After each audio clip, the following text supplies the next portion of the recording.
આજે આઠમને રવિવાર હોવાથી માતાજીના માઈ ભક્તો ઉમટ્યા છે અને એક વિશેષમાં જેરડા ગામથી બહોળી સંખ્યામાં સંઘ લઈ અને અહીંયા માતાજીના દર્શને પધાર્યા છે.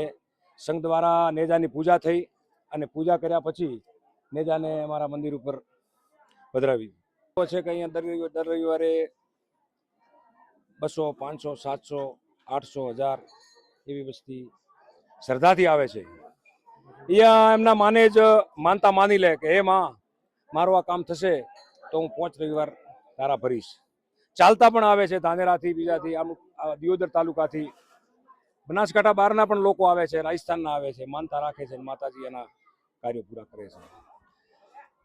અહીંયા અમે અમારું યુવક મંડળ, જે દરબારો બધા ધારે વર્ણના અમારા જે મિત્રો ભેગા થઈ અને જમણવારનો પ્રોગ્રામ રાખીએ છીએ, ચા પાણી રાખીએ છીએ, આવે એની બધા અમે મંડળ સેવા કરીએ છીએ અને જે પણ અમને ડોનેશન મળે એમાંથી આ બધો વિકાસ કરીએ છીએ.